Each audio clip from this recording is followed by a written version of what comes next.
چھوٹے سے گاؤں میں ایک غریب لڑکا رہتا تھا۔ اس کے حالات بہت خراب تھے۔ 3 دن گزر چکے تھے مگر اس نے کچھ نہیں کھایا تھا۔ بھوک اور پیاس نے اسے کمزور کر دیا تھا، مگر پھر بھی وہ امید کے سہارے چلتا جا رہا تھا۔ وہ گاؤں کی گلیوں میں آہستہ آہستہ چل رہا تھا کہ اچانک ایک گھر سے بہت ہی لذیذ کھانے کی خوشبو اس کی ناک میں آئی۔ اس کا دل مچل اٹھا اور اس کے منہ میں پانی بھر آیا۔ بھوک نے اسے مجبور کر دیا۔ وہ دیوار پھلانگ کر اس گھر کے اندر داخل ہو گیا۔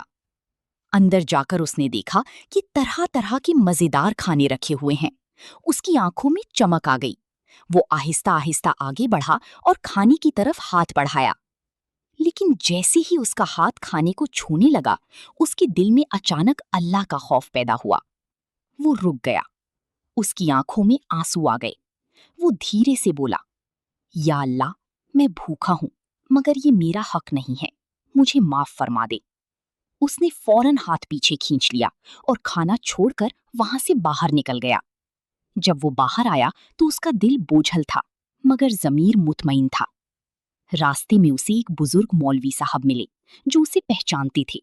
انہوں نے اسے روکا اور کہا، بیٹا میرے ساتھ آؤ، مجھے تم سے ایک ضروری بات کرنی ہے۔ وہ اسے مسجد لے گئے اور کہا، ایک عورت ہے جس کا باپ وفات پا چکا ہے۔ وہ اکیلی ہے اور اسے ایک نیک اور ایماندار شخص کی ضرورت ہے جو اس کی حفاظت کرے۔ اگر تم چاہو تو اس سے نکاح کر لو۔ لڑکے نے جھجکتے ہوئے کہا، مولوی صاحب، میرے پاس تو کچھ بھی نہیں ہے، میں حق مہر کیسے ادا کروں گا؟ مولوی صاحب مسکرائے اور بولے، فکر نہ کرو، میں تمہاری مدد کر دوں گا، تم بس نیک نیت سے یہ رشتہ قبول کر لو۔ لڑکی نے اللہ پر بھروسہ کرتے ہوئے ہاں کر دی۔ نکاح ہو گیا۔ پھر وہ اپنی بیوی کے ساتھ اس کے گھر کی طرف روانہ ہوا۔ جب وہ گھر کے دروازے پر پہنچا اور اندر داخل ہوا تو وہ اچانک رک گیا۔ اس کی آنکھوں سے آنسو بہنے لگے۔ یہ وہی گھر تھا جہاں وہ کچھ دیر پہلے چوری کرنے آیا تھا۔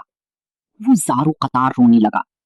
جب اس کی بیوی نے وجہ پوچھی تو اس نے سارا واقعہ سچ سچ بتا دیا۔ بیوی مسکرائی اور نرمی سے بولی، یہ اللہ تعالیٰ کا انعام ہے، تم نے صبر کیا، حرام سے بچ گئے تو اللہ نے تمہیں وہی چیز حلال طریقے سے عطا کر دی۔ اسی وقت وہی کھانا جسے وہ چوری سے کھانا چاہتا تھا اب اس کے سامنے حلال رزق بن کر رکھا گیا۔ لڑکی نے اللہ کا شکر ادا کیا اور اس دن اسے یقین ہو گیا کہ جو اللہ کے لیے چھوڑتا ہے اللہ اسے اس سے بہتر عطا کرتا ہے۔